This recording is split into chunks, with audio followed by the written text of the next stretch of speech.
One day, Thomas was at the quayside of a small village.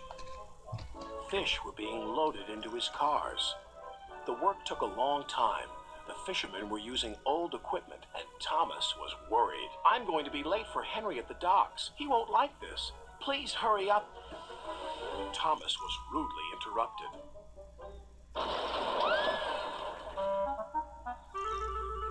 His driver and fireman laughed. Phew, sniffed Thomas. What a pong! He was glad when they were speeding along the beautiful coastal run. Then they saw a man waving a red flag. What's the matter now?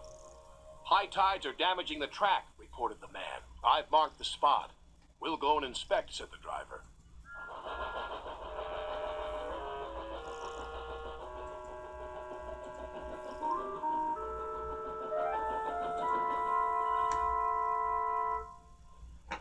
It would be dangerous for heavy engines like Henry, agreed the driver. But for Thomas, it's safe enough. The guard left a red oil lamp by the damaged track to warn engines. When we get to the docks, I'll tell them to close the line.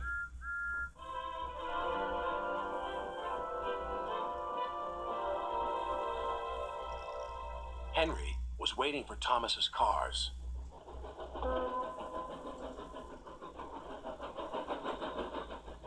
Pah!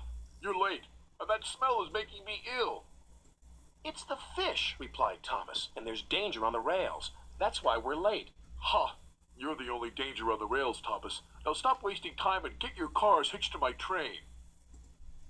Thomas's driver and fireman were in the yardmaster's office when they heard Henry's whistle.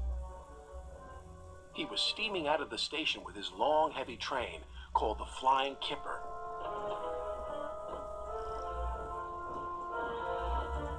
What route is Henry taking tonight? Asked the driver.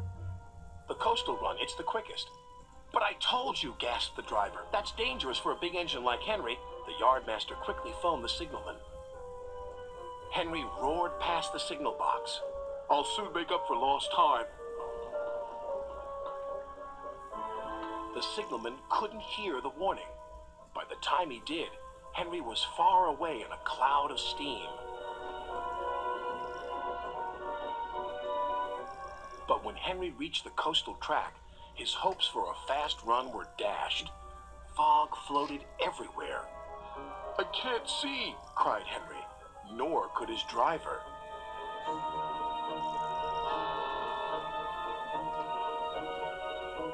And when he could, it was too late.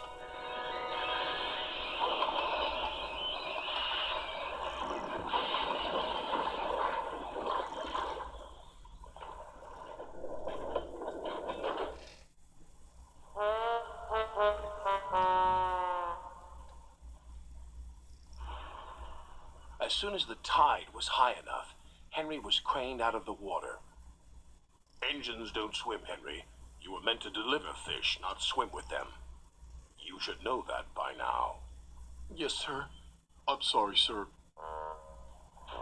When Henry arrived at the docks, Cranky the crane looked down on him. My, Henry, I expect you'll have some fishy tales to tell. But take my advice. Have a long hose down first. But there was worse to come. Look, they've caught all this fish and a green whale, too. It's not a whale, it's a monster. Henry was most upset. Thomas now felt sorry for Henry. Come on, your driver says it's time for a nice washdown. Then you'll feel much better. And Henry did. I'm sorry I was rude to you, Thomas. That's all right. But can you smell something? What? Fresh air. Oh, yes, replied Henry happily.